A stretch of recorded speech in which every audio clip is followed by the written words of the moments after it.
Energy and Justice for All. Roll call, Madam Clerk. Mr. Brown? Here. Mr. Ettinger? Here. Mr. Milan? Here. Mr. O'Connell? Here. Dr. Ruggles? Here. Mrs. Volcano? Here. And Mayor Panto. Here. Approval of the agenda? Move to approve. Second. I would like to amend the agenda to delete under new business letter F. I have a feeling we're going to ask you to meet on December 22nd for a very brief meeting only for new business. But we cannot cancel it. We have two pending matters that are very important. So I'm going to ask for that to be removed. If somebody wants to put it back on the agenda, they can, but I'd like to make a motion that we remove letter F under new business. I'll second that. Moved in second, discussion. Roll call, Madam Clerk. Mr. Brown? Aye. Mayor Panto? Aye. Mrs. Volcano? Aye. Dr. Ruggles? Aye. Mr. O'Connell? Aye. Mr. Milan? Aye. Mr. Ettinger? Aye. Thank you all. At this time, we have action on the minutes of our November 23rd meeting. Mayor, we have to approve the. Oh, I'm sorry, amended approval of the agenda, main motion. agenda. We had Dr. Ruggles made a motion and then Dave seconded it. Right, roll call. Mr. Ettinger? Aye. Mr. Milan? Aye. Mr. O'Connell? Aye. Dr. Ruggles? Aye. Mrs. Volcano? Aye. Mayor Panto? Aye. And Mr. Brown? Aye. Now we'll have the action on our minutes of our November 23rd meeting. Would approve. Moved. Second. Second, any additions, deletions, or corrections? Roll call, Madam Clerk. Mr. Milan? Aye. Mr. O'Connell? Aye. Dr. Ruggles? Aye. Mrs. Volcano? Aye. Mayor Panto? Aye. Mr. Brown? Aye. Mr. Ettinger? At this time, we have the public comment on agenda items only. If there's anyone who'd like to address anything on the agenda, please come forward. Seeing none, we'll move right on to the consent agenda, Madam Clerk. Under the consent agenda, we have a resolution approving a fourth handicap parking space in the 1100 block of Lehigh Street. We have a resolution approving reappointments to various authorities, boards, and commissions. And we have a resolution approving a developer's agreement with Watermark Easton LLC for the property at 45 Larry Holmes Drive. Move the consent agenda. Second. Moved in second. Any discussion on the consent agenda? Roll call, Madam Clerk. Mr. Brown? Aye. Mr. Ettinger? Aye. Mr. Milan? Aye. Mr. O'Connell? Aye. Dr. Ruggles? Aye. Mrs. Volcano? Aye. Mayor Panto? Aye. There are no reports to be received by council this evening, so I'll go on to reports of the committees. Vice Mayor Brown, Finance Committee. Thank you, Mayor. I have three items this evening on unfinished business, and that'll be Bill 44, which will be approving the 2022 city budget.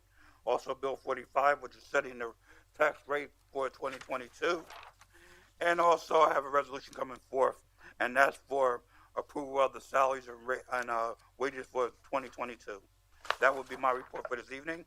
Thank you. Economic Development Committee, Madam Mrs. Volcano. Thank you, Mayor. I have under new business number 46 this evening. I also would like to thank the state and the mayor and anyone else that helped us, not only us, but helped the developers that are going to be developing the confluence down at 185 South 3rd Street. They received the Pennsylvania Economic Development Grant for $3.5 million to add to their development. And this time I'd like to wish everyone a Merry Christmas, but I think we're coming back on the 22nd. Sounds like So it. happy holidays. Anyway, we'll see you then. Thank you, Madam Volcano. Planning and Codes Committee, Mr. O'Connell. Mayor, I do not have a report, but I would like to say that yesterday the Choice Neighborhoods Advisory Committee for the West Ward met to discuss initial housing redevelopment concepts at Elm Street, Union Street, and the Bushkill House, and the needs assessment survey that is being carried out, by the area residents, and forming topic-based work groups that will begin meeting in the new year. And the topics include arts and culture, housing and business, transportation, equity and inclusion, and there's one other, and I'm sorry I'm forgetting it for the moment, but anyway, it was a very productive meeting and very good for the West Ward, I believe. Thank you.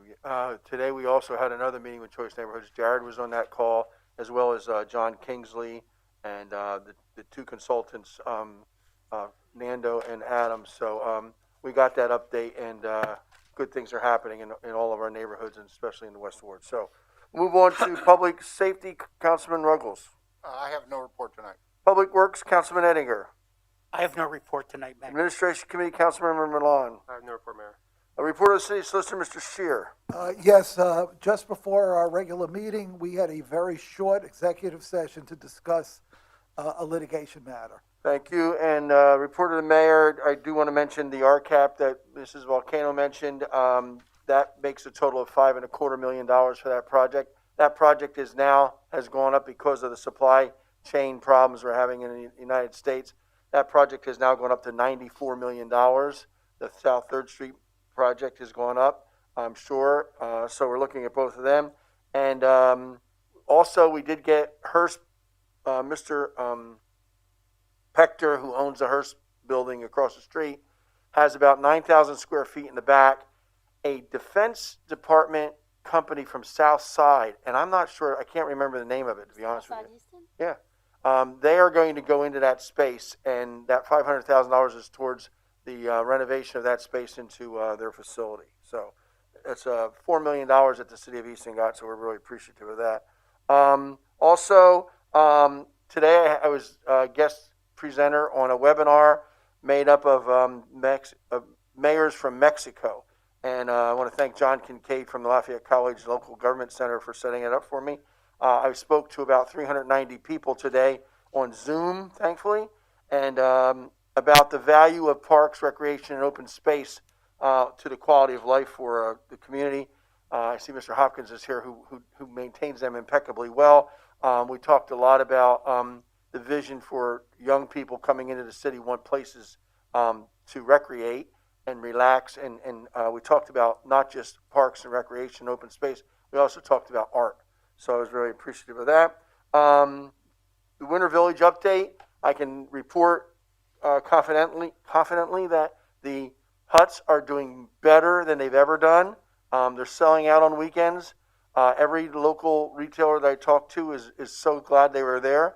I want to thank GEDP for being our partner on that, and also for Lehigh Valley Health Network for sponsoring our skating rink, which is sold out every 30 minutes. So it's going very, very well. It's something that I think this is the second year. We've had plans already for third year of adding to it, and hopefully that'll be a tradition in downtown Easton because it really is helping the merchants. It's nice to come down on a Saturday afternoon and actually see people walking around the streets. Also, the December 22nd meeting, if I can bring that up now, there are two important things. We would just do old business. We wouldn't have anything under new business. The old business we would have is strictly the new lease that starts on January 1st with Valor Insurance Company on our first floor, and also the sale that we'll introduce tonight of the Pine Street Garage. We'll get that so that we don't lose the 30 days on that one. So that's the reason for the need for the meeting on the 22nd. If you want to do it sometime other than 6 o'clock, we would have to advertise it, but I'd be willing to do that as well. But I can assure you that it may not be an 11-minute meeting like we had a couple weeks ago, but it would certainly be less than 15. That was Lewis for I can't believe it. Okay, so we'll move on to correspondence. There's no correspondence. Unfinished business, Madam Clerk. City Administrator. Oh, I'm sorry. Louis, I didn't even read it. It's You all right. are on there. I think just a couple of things. I'll start. First of all, just a quick update. Speaking of parks, there's some demolition being done at Centennial Park, if you haven't noticed, and that has been in the process for some time. But That's the 2 houses, correct? That's correct, and that's in an effort to expand the park, as you all know. The second thing is City Council had approved from the Open Space Fund approximately, I think it was $20,000, roughly about $20,000 to be utilized at the Nevin Park project. If you haven't gone by there, the brick installation is in. That's a huge milestone. I mean, so it's at the finish line, and certainly I think commend City Council for closing that gap. In talking to the neighbors over there, I know they're appreciative of it. Hubert Hutchinson in particular, I think. the update that I wanted to give is one that I was tasked to meet with GDP. That meeting did occur on December 2nd. Myself and the mayor both met with GDP representatives who are here tonight. And I think generally, I ran through the questions that council had asked or was asking at the last meeting regarding funding, in particular grants that came in, how that affected the overall finances of GDP. We talked about just funding in general, how this type of operation is funded. Some of the same facts were presented as we discussed. That as even though as a percentage the city allocation is decreasing, the city allocation is not. So we discuss how we move towards decreasing potentially the allocation to GDP. We talked about the potential of even going like one day talked about zeroing out the allocation, but we also talked about, as I said noted earlier, the history and several facts on how this type of nonprofit economic development organization is funded, and Jared explained to both the mayor and I, and brought us back up to speed, which we were aware of, that sometime in the past there was attempts to create a business improvement district, which was shot down. That is a funding mechanism for this type of organization. Essentially, you're levying a fee per each of the property owners or the businesses, et cetera, in order to fund the organization. We talked about the grant that went to GDP to acquire the building, et cetera. But those are all like the big picture topics, including the fund balance and just the overall concerns, et cetera. Jared's here today, and he can certainly address any other specific questions. In short, I guess one of the presentation that Jared gave back to us as Jared, the executive director, was that I guess the allocation could decrease, but then that would mean that there would be a decrease in services in terms of what's being provided to the city. And one example he gave was the ambassadors program. But certainly I could have Jared come up here and talk, because we did go through the list of issues that were presented by council. But in the conclusion is that the administration is not recommending any decrease in funding. Well, correct, because you have to offset then that revenue somewhere else or decrease services. Well, Jared, you can come on up. I saw you in the back of the room. If you wouldn't mind perhaps saying anything that I missed, or adding any other points, since you've had the opportunity to think about our meeting. Thanks, Louis. Jared Mast, 325 Northampton Street. I think Louis did a pretty good job of recapping our meeting, talked a little bit about the history of GDP's relationship with the city and the funding history as well. GDP in previous years did receive more funding, exceeding $300,000 from the city for a mix of services that it's provided, but over the last 3 or 4 years has worked to decrease that in relation to the public market project and debt that the city was paying to service. GDP has grown over the last 5 years. The city's contribution has not. So the point Louis made about the percentage decreasing, I think, is a salient one. We've worked really hard as a team to continue to try and support the city's vision, from expanding the ambassadors program to seeking out grants that support the city's asks, project managing certain projects in concert with the city. Councilman O'Connell and the mayor mentioned the Choice Neighborhood Grant. That's a good example. We were able to attract those funds from HUD with $150,000 going to a park project in 2022. And then subsequent to that, we're able to fundraise another $100,000 for a public park project. So in a snapshot, I think that gives an example of how we work with the city. There are alternative funding mechanisms that are similar to a general fund commitment. As Lewis mentioned, business improvement district, that would be an assessment on some territory that would have to be determined. Also a parking benefit district. Mayor's talked about the increase in parking years back, supporting the services that GDP provides. We don't take the city's contribution lightly. We try to be good stewards of it and to leverage it as best we can, and to provide services that the city is looking for us to provide. So between the ambassadors, the Main Street program, the West Ward Initiative, arts and culture programming, the mural program, collaboration with the Winter Village, it does cost money.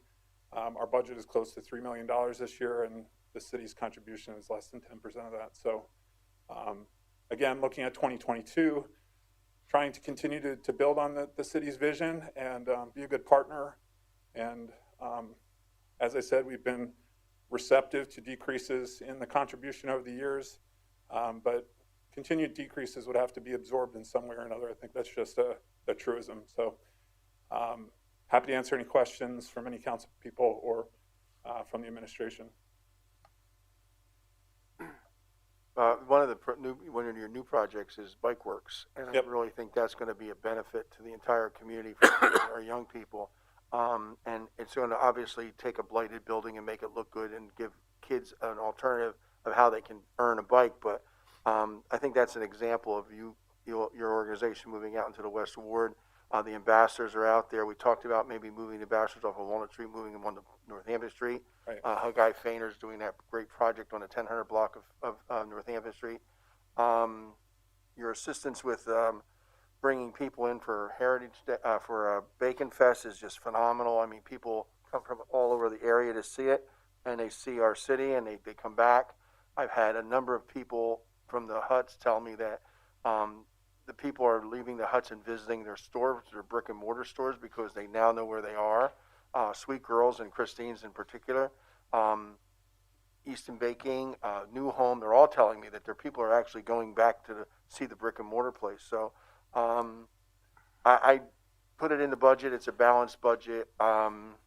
If we were cutting services in the city or cutting employment, I'd have to look very strongly at it. But this year was a good year for Easton, and we tightened our belt in other areas, and we came in with a balanced budget. I think the last thing I would say on this is that I will say that Mr. Milan and I talked about at the last meeting. There needs to be a way for you or us or someone to monetize Bacon Fest. Mm-hmm. I mean, Bacon Fest was dangerously crowded on Saturday and Sunday. Easton, we made what we spent in overtime, so it was a net gain for us. That's not counting all the hours leading up to it. But when you have some vendors doing really, really well, it's hard to sit here and spend money and time and talent on people when you know that the vendors are making a good buck. Mm-hmm. Now that's not every vendor, right. And that's the problem. How do you? And I think collectively we have to come up with a way. It used to be you bought your tokens and you paid, and you took 20% of the take. And so if they did $100,000, you got $20,000. But if they were selling bottles of water for the Boy Scouts and they only did $20, you got $2. Right. But $4. But the problem is we just don't have that kind of volunteer base. I mean, even Music Fest has gone away from that. So maybe we can think about that over the next year, that there needs to be a way for us to monetize. The festivals are costing us a considerable amount of money every year, of taxpayers' money, but to me, they're well worth it.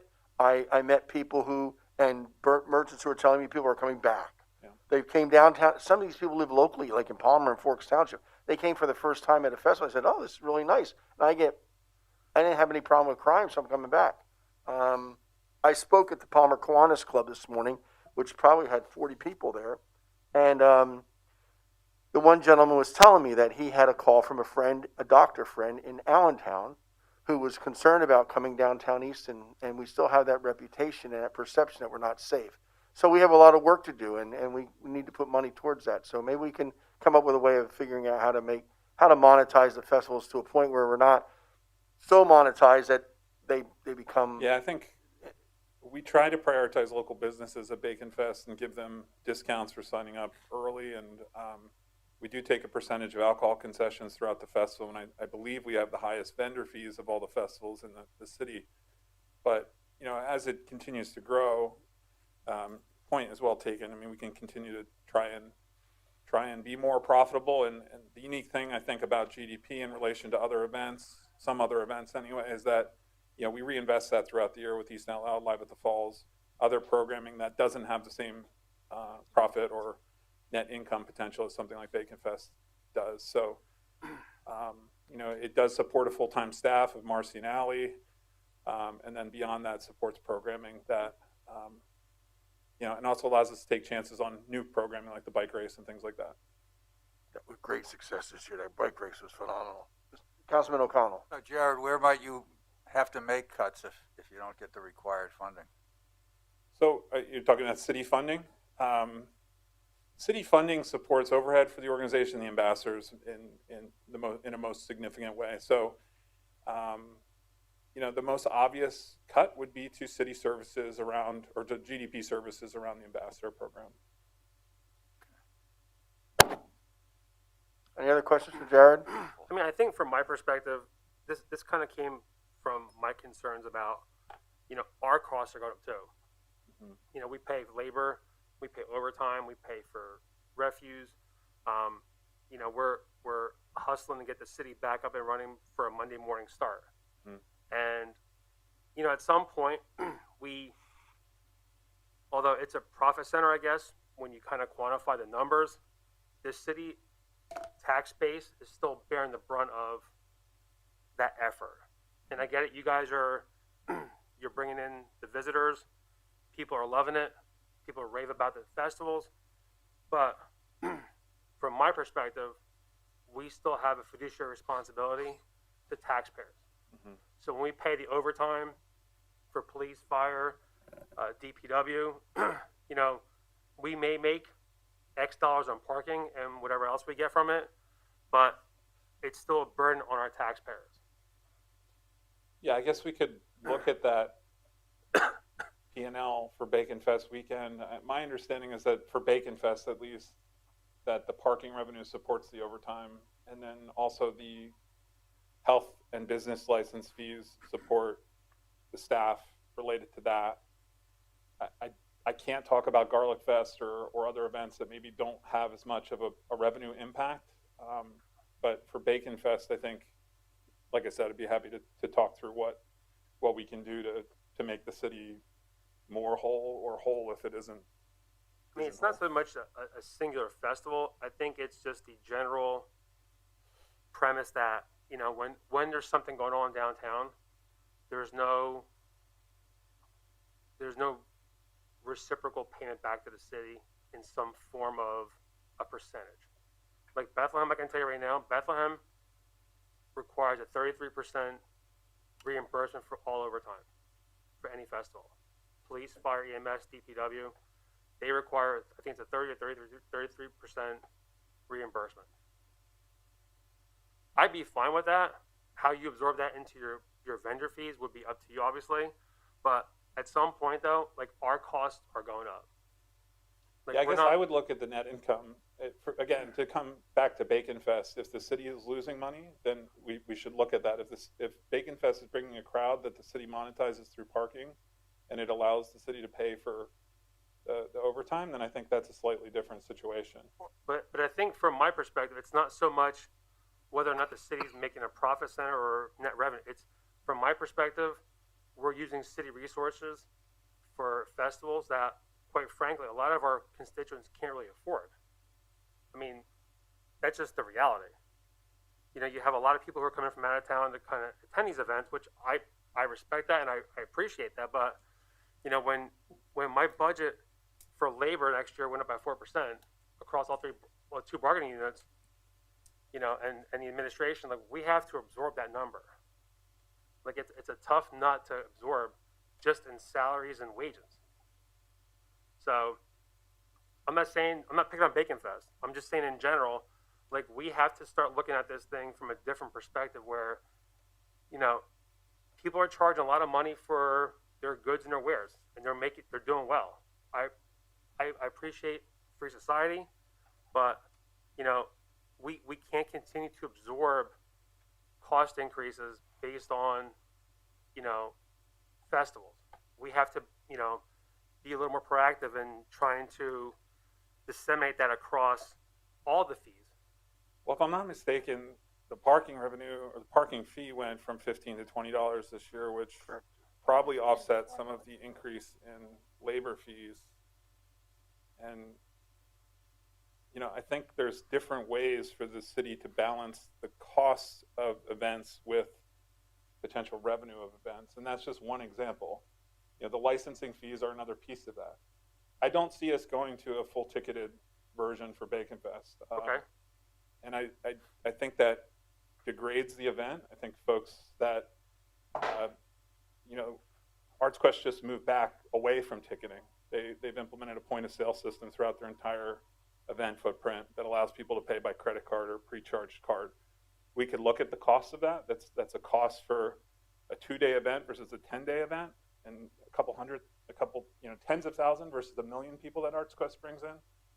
I don't know if we could justify that cost.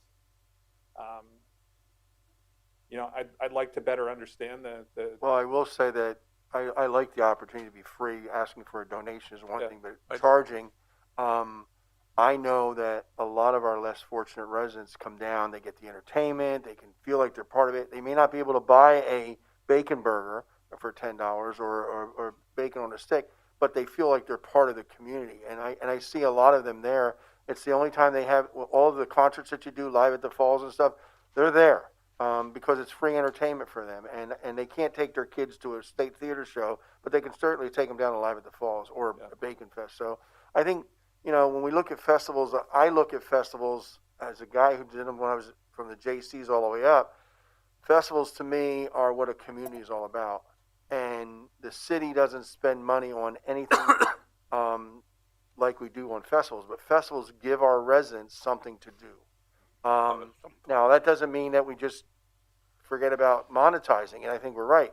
I can tell you as the person who puts together the budget, and so does Mark and Lewis and David and all the other directors, I mean, we talk about these things every day, and how we you know, how do we lower the taxes for our residents?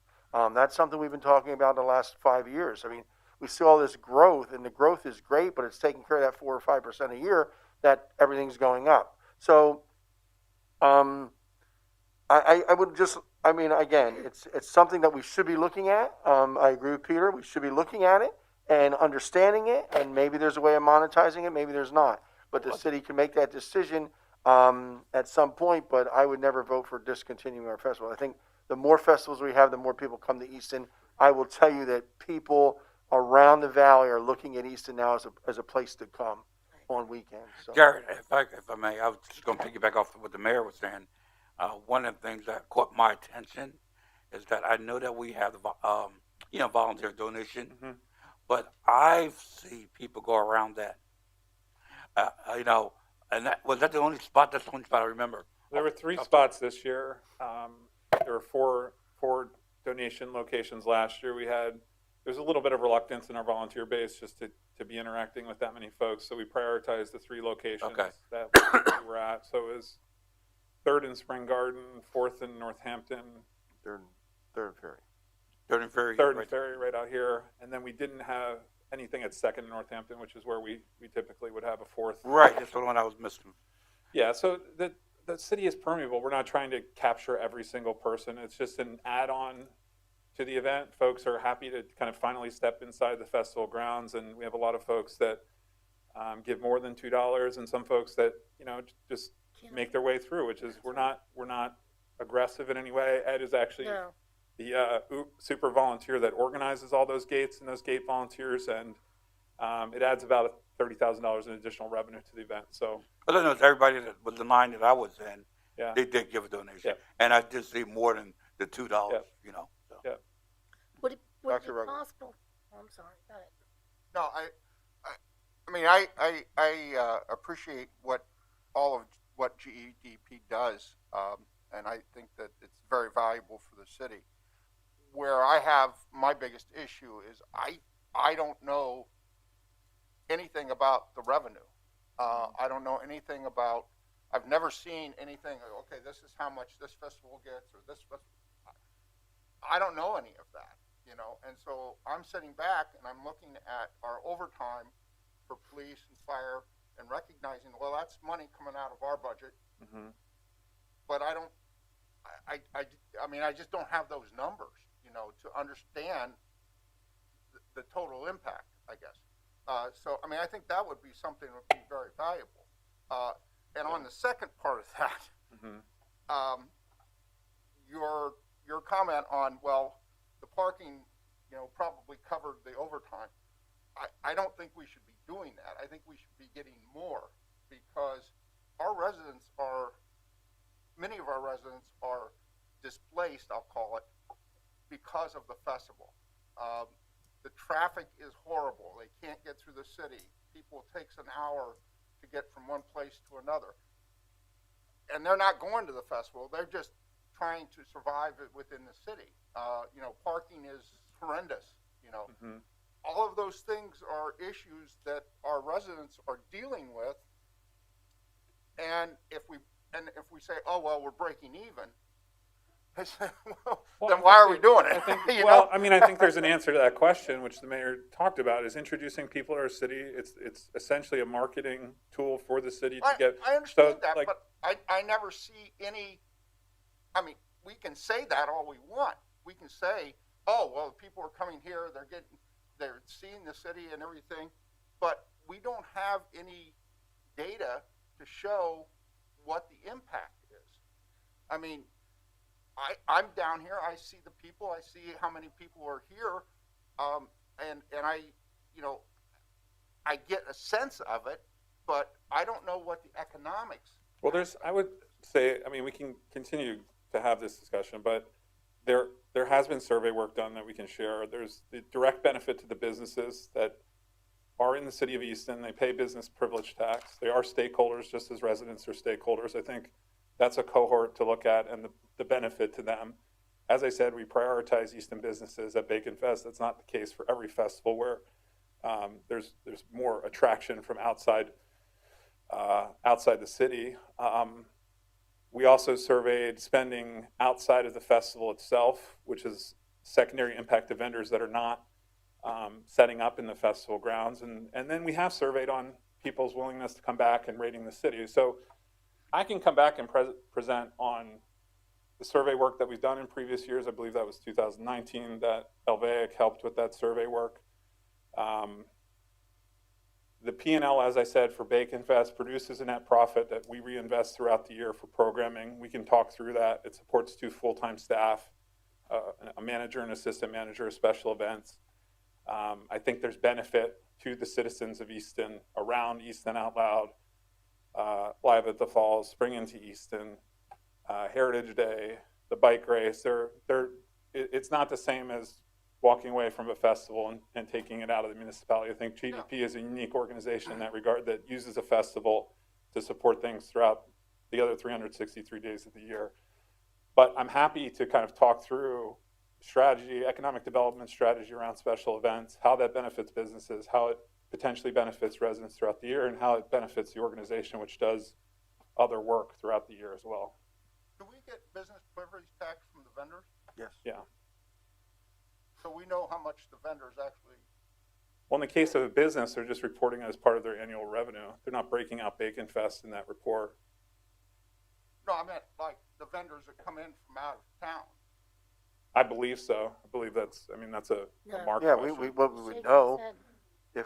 if we have not No, Bacon Fest. yes. No, we do know.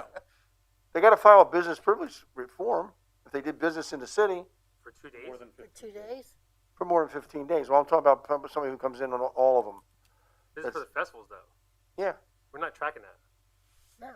I guess my point is the businesses that do well, that are Easton businesses, are doing well because of That's a Bacon different- Fest, are paying additional business privilege No. tax. What Like would it- Porters and Oak and those. Yeah. So I guess to kind of wrap this up, because I think there's, I think we're kind of on the same page. Just one point that I want to make note of, and this is going to be very sour, and I apologize. The parking dynamic is going to change next year down here. So whatever we brought in this year, that number is going to be different next year. Mhm. So I want to kind of lay caution on this word that the parking is covering our cost, because next year it's going to be a different landscape. Mhm. Why? Well, you're losing spaces. No, we're not. We have 500 spaces in the Pine Street garage, and we're building 500 spaces on 4th Street. When is that coming down? Well, we're not sure of that, but We're expected to go We're live expecting- on the 4th Street garage. Right now, it looks like June. right. And then the Pine Pine Street Street garage, actually, there's a potential where it could be up through Bacon Fest. But the developer has some time in order to settle on the property. But all indications, it could be one of 3 points. It could be after approvals are met, which could take about a year. It could be as early as July, or sometime July, August, or sometime after Bacon Fest in November. We're gonna work with the developer on that. So But, My- so in other words, it's a net, it's a, Could be a gain of 500 It spaces. could be but a gain Either of- way, I it's a mean, net zero. I don't want to get into that debate right now. Like we can wax philosophical on numbers, but quite frankly, it's just going to be different next year. They can knock it down if they want to in March. I mean, we don't know. We can't stop them. yes, we can. The developer is very workable with Okay, I some mean- of our needs. But at the same time, we also have financial needs. So if the developer is willing to take the, settle on the property in July, I mean, I'm gonna come to city council and provide that recommendation. Okay. But I still think the dynamic's going to be different down here, though. I mean, we still have density. I mean, again, it's a different debate. So I will agree that perhaps it's more like a 2023 issue Yeah, I think where we may see that. And you're right, you're just slightly off by a year, and also it's give or take. I don't think it's going to be a major displacement, but it could be plus or minus maybe 10%. He's right with the density of the new apartments coming on. The spaces won't be as available as they are now because everybody leaves. So that the paradigm will shift. Yeah, I'm happy to talk about that. I honestly, we're talking about abstract on both sides. So you're talking about abstract numbers and GBs. I actually don't know what the hard numbers are on the city side for overtime for Bacon Fest. So I think that's part of the discussion, Okay. the understanding. Sounds good. We'll get together and do that. Any other questions or comments? Thank you, Jared. Thank you. Mr. Mast. Thanks, Jared. I could tell my wife I went to Jared. You better bring back up. She may be expecting something very, very nice. No, this is not again. I got Where news you for her. start talking All about, right. Anything else, Mr. Campos? Dr. Ruggles? I just wanted to, I noticed today, I drove by up at Lafayette, and they are putting fences up for demolition. Correct. And I was told, happened to be in the HR department up there today, and I was told that in 2 weeks, the parking deck is coming down. Oh. So, Parking deck is coming down after they take down the 200 block of McCartney Street and make that the parking that where they'll make space for 90 cars there. The rest of them will go down to Bushkill Drive, and they're adding 250 spaces to their parking deck behind the administration building. yeah.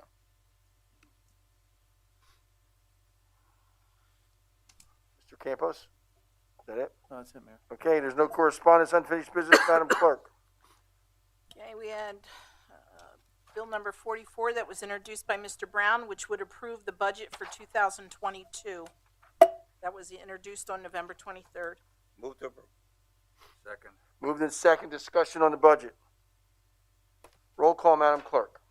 Mayor Panto? Aye. Mr. Brown? Aye. Mr. Ettinger? Aye. Mr. Milan? Aye. Mr. O'Connell? Aye. Dr. Ruggles? Aye. Mrs. Volcano? aye, We had bill number 45, also introduced by Mr. Brown on November 23rd, and it would be establishing the tax rate for the year 2022. Move. second, Second. Moved in second, discussion.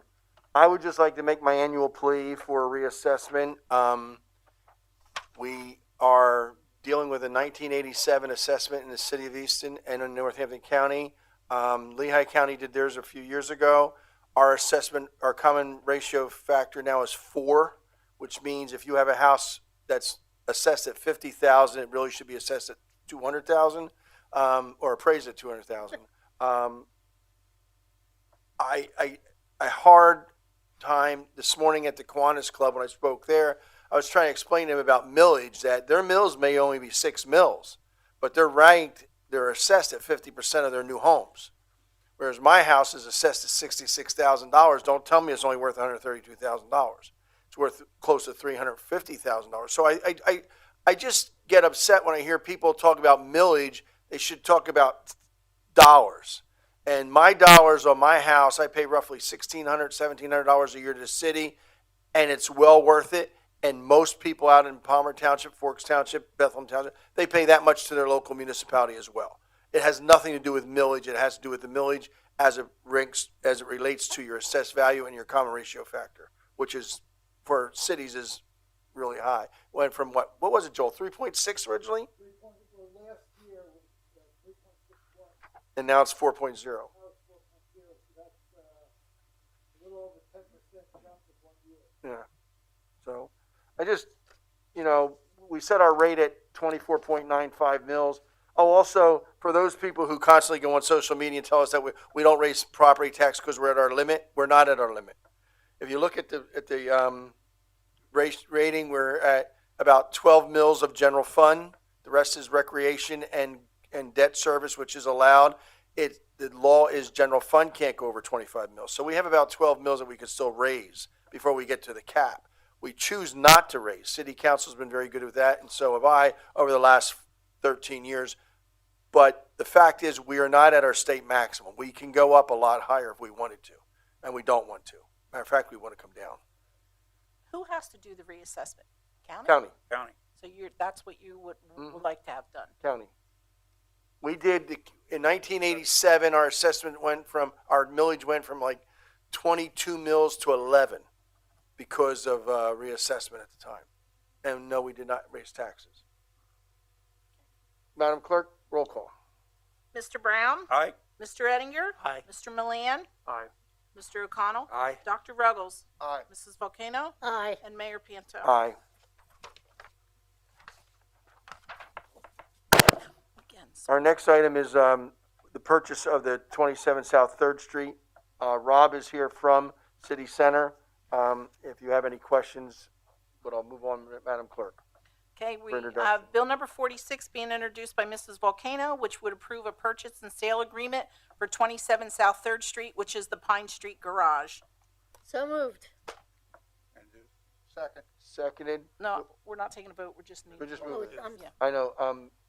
Rob, would you So like to introduced. say anything? Introduced? It's only introduced. Okay. Go ahead. I did have a point here. I believe there's a typo in Article 3 on page 2. Item A there. It should read, I believe, 200,000 and no dollars. Yeah. Not $200. I don't care. And then I did have a question on the parking agreement that goes along with this. Mr. Shear, we knew that was going to come up, so why don't you address that? Go ahead and ask your question. I was going to say, go ahead and ask your question. Well, I mean, as I read the agreement, it was for monthlies. Right. And so what about the people who want to come in on a daily basis at Crayola or wherever? That would be up to the developer. No, Joel, the agreement, well, it would be for, up to the developer If per they se, wanted more than that. but as we were going through the terms of this, it has always been for monthlies and only Right. monthlies. That has been our understanding of it. The idea would be the daily renters, we want them to go to our other garages, 4th Street Garage. the Fourth Street And or the Pine CEO of Street. Crayola, we did meet with him, and I did talk to him about it, and he had no problem with that. That they would walk right down Bank Street, the pedestrians between Terra Cafe and Oak, through down past Bank Street Creamery, right to the back door or the front door of Crayola. And part of the reason for monthlies too is we have to fit in with their model that this parking is for their tenants. So with the monthlies, we know that we can restrict the licenses to set times, whether it's 8:30 to 4:30, 8:30 to 5. but in the agreement, if by 5 o'clock, they have to be out of there, and if it was open to anybody else, that would become a real problem with their model, which is that this is gonna be for their tenants. Except that they have the experience and to be able to have identified that that 200 spaces will be fluid enough during the weekdays that they can license to the city to direct the monthly parkers to their facility, and subject to this license agreement, the developer will collect the money, but they have to limit their fees for those monthly parkers to be consistent with whatever the city ordinance will be for monthly parkers at our other garages. But what happens if their demand increases for their tenants That's and their commercial tenants? that's their issue. Our negotiation was to get these 200 spots. So regardless of what happens with their business model, We still get 200. we get 200 spaces. Yes, we do. Right. Yes. So, can I just ask, I mean, I know you guys have had a lot of experience in Allentown doing this and so forth, but I mean, people coming in here are going to get confused. You know, they're going to see people going in here parking, but I can't go in there. You know, what's going on? I just don't know how this The is all management going of to it. work. How- Yeah. yeah, talk to the operation. So the parking isn't like your decks the city's decks that they have downtown. It's advertised parking for transient parking. So transient parking is not going to be advertised on this garage. There'll be two entrances on the garage like most garages. Sure. But it's going to be contracted parking. So if you're a contracted parker, you'll have we're still vetting through, we have ideas on what we want to use, whether it's an access card, whether it's an LPR system. You'll have the credentials to gain access into the garage. So, there might be a buffer on there. If you're a contracted daily parker between 8 a.m. and 5 p.m., there might be a buffer on there that allows you to get in at 7 o'clock or to leave around, 6 o'clock. There's going to be a buffer built into that. But it's not going to be advertised for transient parkers. So people that are visiting downtown Easton, they're not really necessarily it's going to look like a private garage. So they shouldn't really attempt to try to park there. So I don't really foresee that being an issue. We have private garages we have public garages and private garages in downtown Allentown. And we have garages that we operate that we allow transient parkers and daily visitors to come in. And we have some garages where we don't allow daily visitors to use, only contracted parkers. So we don't foresee it being an issue because we have the confidence and the experience of how we've operated it there. And going back to the 200 spaces, yes, it's our obligation to make sure that those 200 spaces are always available. And so we're paying very close attention to that. Yeah, I'm somewhat concerned because we've had Crayola here for a number of years, and so we have a history of people coming here and used to parking in that location, and so all of a sudden there's a new building there and it looks like a parking garage and I can't park, that type of thing. It's just the history of that particular location, that I think might be difficult to maneuver around. The one benefit is it won't look like a parking garage. So hopefully they don't associate the building with, if they're legacy and they've been parking there forever, they're gonna be like, well, that's where I used to park and I'm used to that spot. But I think once the building is erected and it's completed, it's not going to necessarily look like a parking garage. And again, the vehicular access points into the garage are not going to be advertised in a way that it's going to want to draw people who are driving around the streets into it, like public decks are designed to do. Well, maybe something that we as the city need to think about how we can do signage a little bit better. For parking. Wayfinding and sign. Yeah, absolutely. Any other questions for Rob? Rob, could you just spell your last name for me, please? DiLorenzo, DILORENZO, capital L. Thank you. Thank you. Thank you, Rob. Yeah, thank you. Yep. Okay, we'll call the question, Madam Clerk. Oh, Oh, it's just introduced, that's Just right. What am I doing? introduced. So we'll move on to the next one, Bill 47. Louis, I'm sorry, you'll get me corrected page 2 on that with the correct figure? That's correct. Okay. That's correct. Okay. And we have bill number 7 being introduced by Mayor Panto, approving an addendum to a lease agreement with Valor Independent Group Limited for Suite 4 at 123 South 3rd Street. So introduced. And we have bill number 48 and it being introduced by Mayor Panto, also approving an addendum to a lease agreement with Valor Independent Group for Suite 5 at 123 South 3rd Street. So introduced. Then we have a resolution being introduced by Mr. Milan, approving the non-union and management full-time employee benefits for 2022. Second. Moved in second. Discussion. Roll call, Madam Clerk. Mr. O'Connell, Aye. Dr. Ruggles, Aye. Mrs. Volcano, Aye. Mayor Panto. Aye. Mr. Brown, Aye. Mr. Ettinger, Aye. Mr. Milan. Aye. We have bill number, we have a resolution being introduced by Mr. Brown, approving salary and wages for the year 2022. Move. Second. Moved in second. Discussion. Roll call. Dr. Ruggles, Aye. Mrs. Volcano, Aye. Mayor Panto. Aye. Mr. Brown, Aye. Mr. Ettinger, Aye. Mr. Milan, Aye. and Mr. O'Connell. Aye. And then the last one was removed. Are we keeping the meeting at 6 o'clock? I was gonna ask that question. If we could move that to 5, I would greatly appreciate it. The moving of the meeting requires advertising, so Okay. we can do that. I mean, and if we want to move it to 5 o'clock, we can move it to 5 o'clock. I don't have a problem with that. I mean, it's just a time change. It's not going to be that expensive, right? And my question, Mayor, would be the 3 things that we introduced, then all 3 of them will go under unfinished business for the 22nd meeting. Correct. Okay. Which is the 3 things plus only those 3. That's what we see is on the agenda so far. Those 3 items, nothing else.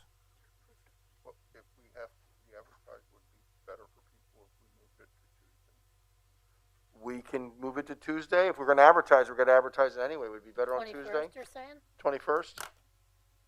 Good idea. I'm just saying if Hold oh, it's on. better for you. Oh, yeah, I got you. 21st, wait a minute.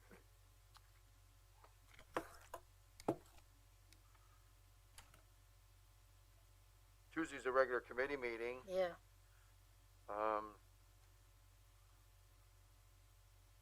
Doesn't matter to me. We can move it to Tuesday or keep it Wednesday. Move it to, I don't care. We move it to Let's do it lunchtime. Tuesday if you don't mind. Tuesday's fine. All right, we're going to move it to Tuesday. What does it say? What time? 5 o'clock or 6 o'clock? Noon. I mean, Noon, yeah. I have it, well, I Screws gotta up put my it whole at 3. 6. No, but If it's it's in 6, Anderson. I blocked that day tonight. City Council, Tuesday at 6 o'clock, Okay. Okay. 21st? 21st. And it's just going to be those 3 items. So far. So far, if Well, something we else can- we comes can add up, Stuff to the agenda. You Well, still, I'm you just still have asking. public comment, right? right, we still We have can still public, add items, I mean. before and after, we have It's public a council comment. meeting. Yep. Yeah, and I'm planning my state of the solicitor's office. That'll only take 2.5 hours because I have to draw the pictures because I don't know how to use the other stuff. Well, you have to get, Well, then why don't you start at 3 o'clock then? We'll let you start at 3. You guys can hang out at 3. you can We'll use your come in at windows. 6 and we'll adjourn your meeting then. It was really great going to Palmer Township this morning to the Kiwanis Club at 7:30 and getting the compliments about the city. I just want to let you all know that everyone there was very complimentary of what we're doing here in the city, and I think it was really good. Okay, we're at a point in our meeting where public comment on any item, doesn't matter whether it's an agenda item or not. Anybody? Yes. Just give your name and address, please. My name is Susan Warman. I live at 124 North 8th Street in Easton. And I'm almost afraid to talk about this, but my sister lives at the Easton Senior Housing over here at 135 South 4th Street. And there's an entrance and an exit. And as you come out the exit, there's a parking meter with a parking spot.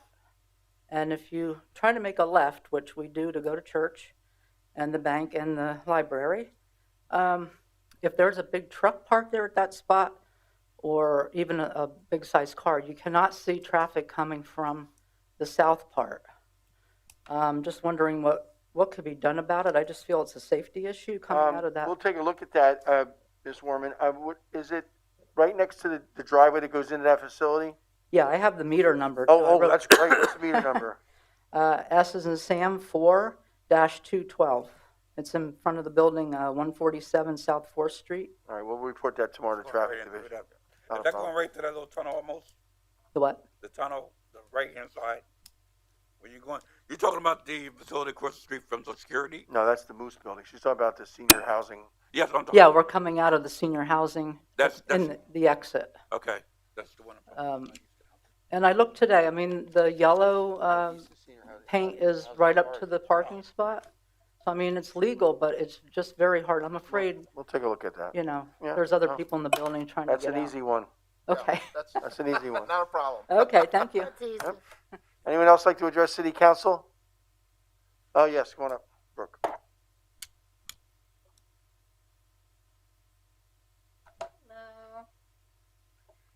Hi, Brooke Mittman. Do I need to give address? Yes. Yes. Yeah.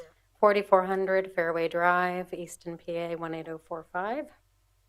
I am here just to briefly ask for some support for the Caps for Kids program that the Boys and Girls Club had started in 2019 and had done successfully one time before this, but at the beginning of the pandemic, the Boys and Girls Club, for whom I was working at the time in development, had collected 1,300 pounds of plastic caps, recyclable caps. So for the last year and a half, I have been housing them because Jeff Dutt has been very kind to let me do it over on South Side. So I am working to essentially create an environmental education, restoration, and sustainability initiative for Easton, which will include the recycling of the caps as an ongoing project. That being said, I have written a grant to Crayola for them to support the shipping of the said caps out to Indiana to Green Tree Plastics. And then I have so far ordered, and they are waiting for us to pick them up, rainbow colored, one of each color of the rainbow, to be placed at each of the elementary schools in the Easton Area School District, so that we can then, the caps will be turned into plastic furniture, and one for the Boys and Girls Club, so that we can create some educational materials, start teaching the children and families about recycling and green living and low-waste lifestyle, and eventually make a greater impact on our recycling initiatives, as well as just sort of our general use and consumption, which I'm hoping will be supported by the city. I did talk to Dave briefly, Dean did, and I also met recently with the president at Lafayette College, shared that with her. I have met with a couple of people. The Easton Area School District Director of Operations loves the idea of having the benches at the schools, which is great. So I just need a letter of support, more or less, from Dave Hopkins or somebody in the city, as well as the Easton Area School District Director of Operations. So that was my direction from Colleen Mooney McGee at Crayola. So that being said, I am looking for sponsorship for the shipment of the caps, if in case this falls outside of the grant cycle at Crayola. And I need to get them out of the warehouse because Jeff's getting annoyed. So otherwise, I think it's going to be a great initiative, and then we'll look at sort of an ongoing social enterprise where we actually make have the caps as a regular collection, and I'd like to find a place to put a recycling business that's similar to Green Tree, just in our own community, so we don't need to move it out to Indiana in order to pick up the benches, make them or pick them up. So I think that's it. Anybody have any questions, thoughts? I think it was a good idea. Good project. Yeah, it's a good project. Yeah, it's going to be great. Just So they were just overwhelmed with so many I caps know. and storage. Yes. So I took them out of the Director of Development's garage to move them off her property, and I put them in the warehouse on South Side. So I'm hoping we can find a place to store them on a regular basis, and then also to create this recycling business. So, And I hope you put bins besides in the quadrant. yeah, well, we can talk about how Yeah, all that that's works. Yeah, down so the road. first things first, which is to get this load out to Indiana and the I have no benches problem back. with the support letter. Okay, from the thank city. you. Would the Anything? mayor be able to do that, or is administration? I'm not gonna be Well, she asked for Mr. Hopkins. to do Yeah, it. anybody who feels led to do it, Dave or the mayor. A letter of support to the Crayola. Oh, just that, that the city agrees that this is a good idea. We can talk about kind of ongoing some sort of ongoing relationship for the sustainability initiative, for the recycling and sustainability initiative. I have a little team. We're willing to take it on as private citizens and work with the students. So just that you agree it's a good idea, and maybe we work together somehow to find a home for it, or I find it privately or whatever. But just, Colleen just asked that you acknowledge that you're aware of it. Yeah, they will be doing that. I just need to get a letter from them. But yes, they like the idea. Thank That's you, Ms. Nittman. Okay, thank you. Thank you.